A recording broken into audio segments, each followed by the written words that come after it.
Hello students, आज मैं नया सब्जेक्ट स्टार्ट कर रही हूँ, that is the HRM, human resource management. HRM क्या एक प्रोसेस है जिसमें कि नंबर ऑफ़ पीपल्स को इकट्ठा किया जाता है, एक ऑर्गेनाइजेशन को बनाया जाता है ताकि वो अपना गोल को अचीव कर सके। मतलब कि HR क्या करता है कंपनी में अपनी ऑर्गेनाइजेशन के लिए, वो किस तरह से लोगों को हायर करता है, क्या क्या चीज़ें देखता है, उसमें क्या क्या चीज़ें होनी चाहिए, कैसे काम करती है कंपनी ऑर्गेनाइजेशन, ये सारा कुछ ह्यूमन रिसोर्स मैनेजमेंट में बताया जाएगा कि अपने गोल्स को अचीव करने के लिए कैसे लोगों को इकट्ठा किया जाता है, कैसे काम किया जाता है, कैसे ऑर्गेनाइजेशन में काम होता है, कैसे उसका वर्क फ्लो है। ठीक है, that is the art of procuring, developing and maintaining competent workforce to achieve the goals of an organisation in an effective and efficient manner. That is कि हमने कैसे ऑर्गेनाइजेशन को डेवलप करना है, उसको मेंटेन करना है, प्रोक्योर करना है, मतलब कि ह्यूमन रिसोर्सेज को कैसे इकट्ठा करना है ताकि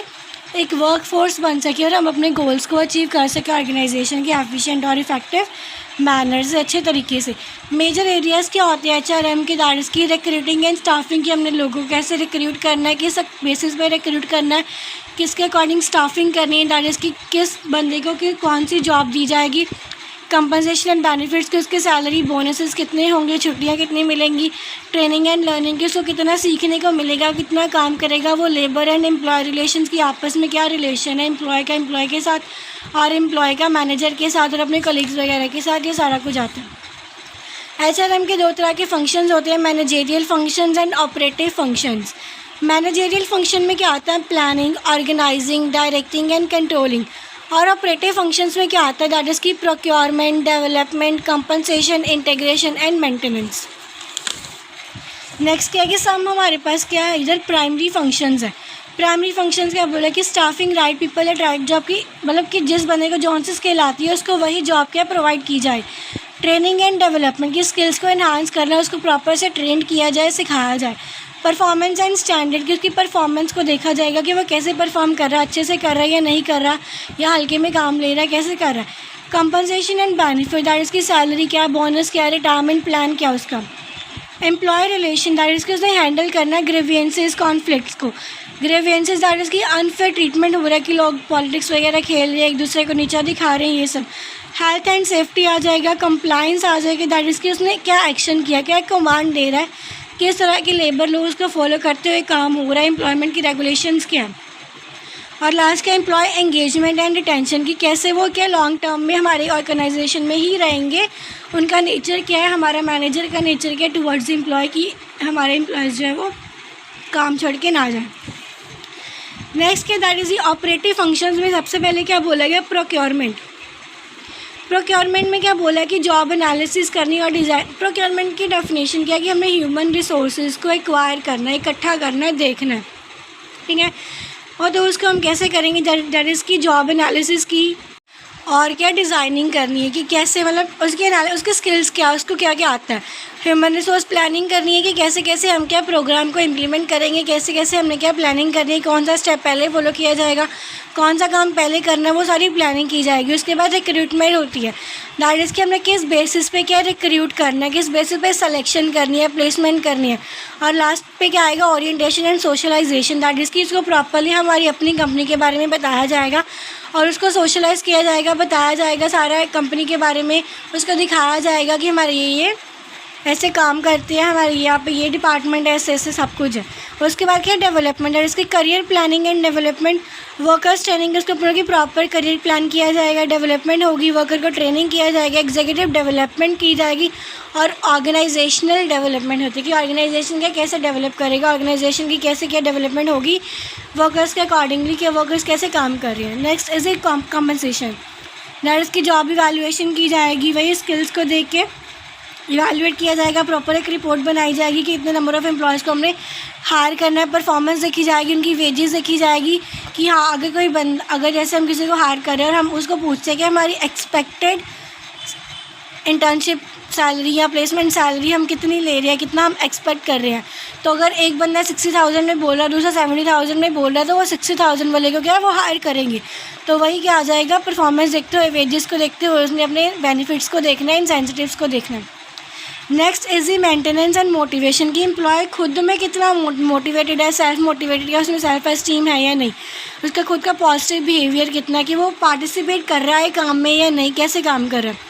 एम्प्लॉय वेलबिंग, सोशल सिक्योरिटी आ जाएगी, वर्कर्स पार्टिसिपेशन कितनी है, motivation, job rotation, HR records, HR info system, ये सारा कुछ क्या देखा जाएगा। नेक्स्ट क्या है इंटीग्रेशन, जिसमें क्या इंडस्ट्रियल रिलेशन की हमारा इंडस्ट्री के साथ क्या रिलेशन है, हमारा मैनेजर के साथ, खुद के कलीग्स के साथ,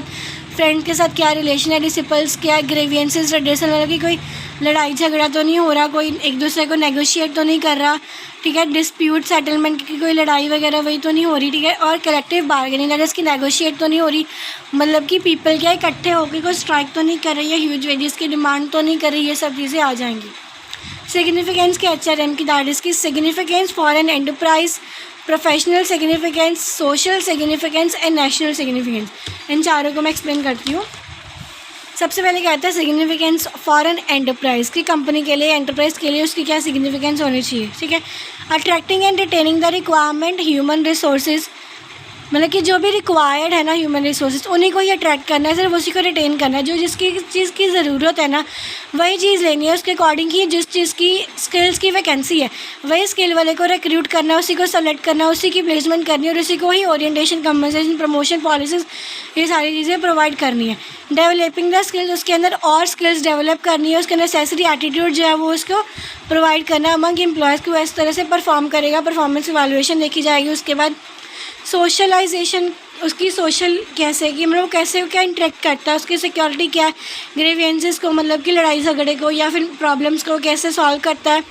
मोटिवेटेड है, पार्टिसिपेट करता है या नहीं, और utilising effectively available human resources की ह्यूमन रिसोर्सेज को इफेक्टिवली यूटिलाइज करना और इंश्योर करना एंटरप्राइज को will have in future in team of competent dedicated employees की हम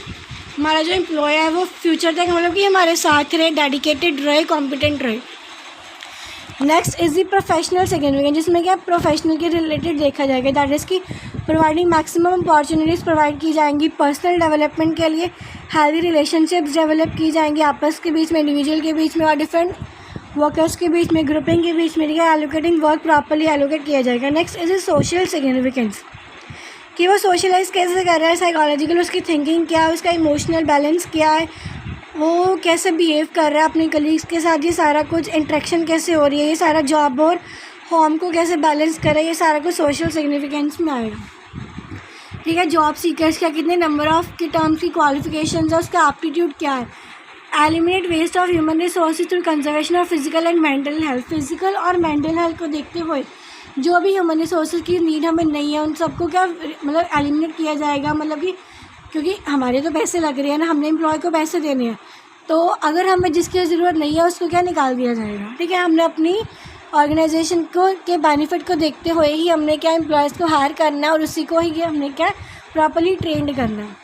उसके बाद क्या था नेशनल सिग्निफिकेंस, दैट इज़ की साइज़, हमारी ऑर्गेनाइजेशन का साइज़ कैसे इंक्रीज़ हो रहा है, हमारे ऑर्गेनाइजेशन की डेवलपमेंट कैसे हो रही है, उसमें नई नई टेक्नोलॉजीज़ कैसे आ रही है, लोग कैसे काम कर रहे हैं, प्रोफेशनेबल लोग हैं या नहीं, नॉलेजेबल वर्कर्स हैं या नहीं, वुमेन कितनी है, मैन कितने हैं, वर्कफोर्स कितनी है, कैसे काम कर रहे हैं, कौन ज़्यादा काम कर रहा है, कैसे हम अपने इंटरेस्ट को जो है हम वर्किंग क्लास के अंदर बिल्ड कर रहे हैं, कैसे मतलब नई नई एक्टिविटीज़ परफॉर्म कर रहे हैं कि वर्कर्स है वो मोटिवेटेड रहें और काम करें अच्छे से। ये सारा कुछ क्या नेशनल सिग्निफिकेंस में आएगा, कैसे जॉब स्किल्स चेंज हो रही है, नई टेक्नोलॉजी आ रही है और जो हमारे वर्कर्स हैं वो नई टेक्नोलॉजी को कैसे अडेप्ट कर रहे हैं, उसको सीख रहे हैं, उसके अकॉर्डिंग काम कर रहे हैं कि नहीं, हमारी ऑर्गेनाइजेशन को बेनिफिट मिल रहा है या नहीं, ग्रुप में काम कर रहे हैं कि नहीं, आपस में लड़ाई झगड़ा तो नहीं कर रहे, डिस्प्यूट्स ग्रीवेंसेस को कैसे देख रहे हैं, वो सब कुछ क्या नेशनल सिग्निफिकेंस में आएगा। नेक्स्ट क्या है, that is the evolution of HRM, की HRM की एवोल्यूशन कैसे हुई, स्टार्ट कैसे हुई। सबसे पहले क्या आएगा इंडस्ट्रियल रेवोल्यूशन, दैट इज़ की जो 1820 और 1840 से चल रही है, मतलब वहाँ पे थी। ट्रेड यूनियनिज्म आई उसके बाद जो कि 1841 टू 1909 तक चली। साइंटिफिक मैनेजमेंट जो 1910 पे इवॉल्व हुई थी और 1920 तक चली और उसके बाद 1940 तक उसको इम्प्लीमेंट किया गया। इंडस्ट्रियल साइकोलॉजी की एरा आया जो कि 1945 टू 70 तक चला। ह्यूमन रिलेशन मूवमेंट एरा आया जो कि 1971 टू 1980 तक चला। बिहेवियरल साइंस आया जो 1980 टू 1990 तक चली और द कंटेम्प्रेरी HRM एरा जो कि 1990 से लेकर अब तक चल रहा है। ठीक है, इंडस्ट्रियल रेवोल्यूशन में क्या बोला कि उसने मशीनरी के बारे में देखा कि मशीनरी को हम कैसे यूज़ कर रहे हैं, हमारी मशीनरी को यूज़ करके, नंबर ऑफ़ टूल्स टेक्निक्स का यूज़ करके हमारी प्रोडक्शन जो है वो कैसे इंक्रीज़ हो रही है, ह्यूमन नीड्स को हम कैसे सेटिस्फाई कर रहे हैं, प्रॉफिट हमारा कैसे मैक्सिमाइज़ हो रहा है, हमारा लैंड, लेबर, कैपिटल, एंटरप्रेन्योर, ये सब फैक्टर्स को देखते हुए हमने हमारी कंपनी की, हमारी ऑर्गेनाइजेशन की प्रोडक्शन कैसे इंक्रीज़ हो रही है, हमें कैसे बेनिफिट मिल रहा है, ये सारा कुछ इंडस्ट्री रेवोल्यूशन में देखा गया। ट्रेड यूनियनिज्म में क्या आएगा, दैट इज़ कि world have been separate. Trade unionism में हमने वर्ल्ड को 2 पार्ट्स में सेपरेट किया, कैपिटलाइजेशन जिसमें सिर्फ प्रॉफिट को देखा गया, और लेबर इंटेंसिव में क्या देखा गया कि लेबर्स ने क्या किया कि स्ट्राइक्स कर दी, स्लो डाउन कर दिया, पेन डाउन, बॉयकॉट, मतलब कि उसने अपनी प्रॉब्लम्स क्या वो सॉल्व नहीं हो रही थी, तो वो सबको देखते हुए लेबर्स ने क्या करना, अपना काम करना जो है वो बंद कर दिया। ठीक है, उसने क्या किया, कलेक्टिव बार्गेनिंग, इकट्ठे हो गए, स्ट्राइक्स की, पेन छोड़ दी, अपना काम कंपनी में आए और कंपनी में आके क्या काम करना जो बंद कर दिया, ये सब किया। नेक्स्ट टॉपिक है that is the scientific management. Scientific management में क्या बोला कि उसने क्या साइंस के अकॉर्डिंग काम करना स्टार्ट कर दिया कि मतलब इस रेशो में काम किया जाएगा, ऐसे काम किया जाएगा, मतलब ये सारा कुछ साइंस के अकॉर्डिंग क्या काम किया जाएगा। Scientific and selection and training जो है वो हम साइंटिफिक मैनेजमेंट से करेंगे। फ्रेंडली कोऑपरेशन देखी मैनेजमेंट की, हर एक वर्कर जो है वो फुलेस्ट एस्पेक्ट के साथ, फुल मोटिवेशन के साथ काम कर रहा है कि नहीं, वो सारा कुछ देखा गया। ड्रॉबैक्स क्या उसके सारे नोट डाउन किए गए। मैन क्या become machine and human factors were completely avoided. Human factors को अवॉइड किया गया और मैन को क्या इतना काम दे दिया गया कि उसको मतलब मशीन की तरह नंबर ऑफ़ काम दिया गया कि वो अपनी कंपनी में, हमारी ऑर्गेनाइजेशन में इतना काम करे कि हमारी ऑर्गेनाइजेशन को बेनिफिट मिले। नेक्स्ट क्या, इंडस्ट्रियल साइकोलॉजी एरा। इसमें क्या बोला गया, इसमें पार्ट ऑफ आईक्यू पे फोकस किया गया कि एम्प्लॉयज़ के आईक्यू पे फोकस किया गया कि वो किस तरह से काम करते हैं, किस तरह से वो सोचते हैं, उनकी स्किल्स क्या, उसका एप्टीट्यूड क्या, और उसको उसके देखते हुए उसके अकॉर्डिंग क्या उसको जॉब दी गई। ठीक है, नेक्स्ट क्या, ह्यूमन रिलेशन मूवमेंट। इसमें क्या होता है, एक्सपेरिमेंट हुआ दैट इज़ कि ह्यूमन रिलेशन में क्या इंटरेक्ट किया गया एम्प्लॉयज़ के साथ, और एम्प्लॉयज़ के साथ इंटरेक्ट करने से एम्प्लॉयज़ की प्रॉब्लम्स को सुना गया, चाहे वो सॉल्व नहीं की गई लेकिन प्रॉब्लम्स को सुना गया, और एम्प्लॉयज़ के मन में ये आ गया कि हाँ कम से कम हमारी प्रॉब्लम्स को सुन रहे हैं, जिसकी वजह से हमारी कंपनी की, ऑर्गेनाइजेशन की प्रोडक्टिविटी क्या इंक्रीज़ हुई। Basic facilities are required for the production, empathise view towards workers have increase productivity. वही कि जैसे हमने वर्कर्स के साथ इंटरेक्ट किया, हमारी प्रोडक्टिविटी क्या है, वर्कर की इंक्रीज़ हुई, और वर्कर की प्रोडक्टिविटी के साथ हमारी कंपनी की, ऑर्गेनाइजेशन की प्रोडक्टिविटी क्या इंक्रीज़ हो गई। नेक्स्ट क्या है, बिहेवियरल साइंस एरा। इसमें क्या बोला, जैसे कि मल्टीपल ब्रांचेस देखिए डिसिप्लिन की, sociology, anthropology, psychology, economics and politics, और इसमें नंबर ऑफ़ कंट्रीब्यूटर्स को देखा गया, जिसमें हर एक कंट्रीब्यूटर ने क्या मतलब अपनी अपनी चीज़ों के अकॉर्डिंग बताया जाएगा कैसे बिहेव करना चाहिए, इस चीज़ पे फोकस करना चाहिए, ये सब कुछ। Next is it the contemporary HRM era. इसमें क्या बोला, more focused on gaining competitive advantage, मतलब कि जिस तरह से हमें गेन मिले ना, पॉजिटिव मिले, मतलब हमें प्रॉफिट मिले, हमने उस चीज़ पर ज़्यादा फोकस करना। Focus on developing HR strategies, focus किया जाएगा मतलब कि corporate and achieving organisational goals, क्योंकि ऑर्गेनाइजेशन के गोल्स को हमें इफेक्टिवली कैसे अचीव करना है, किस तरह से काम किया जाए, किस तरह सारी स्ट्रैटेजीज़ को फॉलो करते हुए, इस पर फोकस करते हुए हमने क्या काम करना। HR मैनेजर की क्वालिटीज़ क्या होनी चाहिए, दैट इज़ कि उसके पास knowledge, intelligence, communication skills, objectivity and fairness, leadership and motivational qualities, emotional maturity, empathy, ये सारी चीज़ें HR एंड मैनेजर के बीच में होनी चाहिए। और जब भी HR जो है एम्प्लॉय को हायर करता है तो वो यही सब चीज़ें को देखते हुए ही एम्प्लॉय को क्या हायर करता है। नेक्स्ट क्या है, दैट इज़ द प्रोक्योरमेंट। इसमें क्या बोला, refers to the process of acquiring human resources, कि हमने ह्यूमन रिसोर्सेज को एक्वायर करना है, which involve recruiting and selecting employees who made the organisation needs, कि हमने इस तरह से एम्प्लॉयज़ को सेलेक्ट करना है, वही एम्प्लॉयज़ को सेलेक्ट करना है जिसकी हमें वैकेंसी है, जिस स्किल की हमें ज़रूरत है, ताकि हम अपनी ऑर्गेनाइजेशन की नीड्स को फुलफ़िल कर सकें और अपनी ऑर्गेनाइजेशन को बेनिफिट दे सके, ऊपर लेके जा सके, उसकी डेवलपमेंट कर सके। की कंपोनेंट्स क्या कि वर्कफोर्स प्लानिंग आ जाएगा, जिसमें सबसे पहले क्या एनालिसिस की जाएगी कि हमारी ऑर्गेनाइजेशन के गोल्स क्या है, स्ट्रैटेजीज़ क्या है, हमारी करंट वर्कफोर्स क्या है, और हमारे फ्यूचर में क्या किस चीज़ की ज़रूरत है, उसकी वर्कफोर्स हमें किस तरीके से लोग चाहिए, और क्या है फोरकास्टिंग करेंगे, दैट इज़ कितने नंबर ऑफ़ टाइम और किस तरह के एम्प्लॉयज़ की रिक्वायरमेंट है उसने प्रेडिक्ट करना है। Next is the recruitment. Recruitment कैसे होती है कि जॉब एनालिसिस की जॉब रोल्स को डिफाइन करेगा कि हाँ इस रोल के लिए ये वैकेंसी है, ये रिस्पॉन्सिबिलिटी के लिए काम चाहिए, ये क्वालिफिकेशन चाहिए। सोर्सिंग में क्या आएगा कि पोटेंशियल फाइंड करनी, आइडेंटिफाई की कि हाँ उसकी कितनी पोटेंशियल है, वो काम कर सकता है, कितनी हद तक वो काम कर सकता है। ठीक है, job board, social media, recruitment agencies, ये सारी चीज़ें देखी जाती हैं। और एडवर्टाइजिंग की हमने अपनी क्या इंस्टाग्राम पे या फेसबुक पे हम क्या पोस्ट करते हैं कि इस चीज़ की वैकेंसी, और उसको देखते हुए कितने नंबर ऑफ़ पीपल जो सोशलाइज है वो देखते हुए लोग जो है वो हमारी कंपनी में इंटरव्यू देने के लिए आते हैं, रिक्रूट होते हैं, सेलेक्ट होते हैं। नेक्स्ट क्या, सिलेक्शन की स्क्रीनिंग होगी। कैसे कि जैसे कि रिज्यूमे देखे जाएंगे और शॉर्टलिस्ट किया जाएगा कैंडिडेट्स को उनके रिज्यूमे को देखते हुए। रिज्यूमे देखने के बाद क्या इंटरव्यूज़ होंगे, उसके बाद उसके इंटरव्यू को देखते हुए, एप्टीट्यूड को देखते हुए, कम्युनिकेशन स्किल्स को, नॉलेज को देखते हुए सेलेक्ट करेंगे। फिर टेस्टिंग होगी, टेस्ट किया जाएगा, प्रॉपर्ली स्किल्स को इवैल्यूएट किया जाएगा और रेफरेंस चेकिंग होगी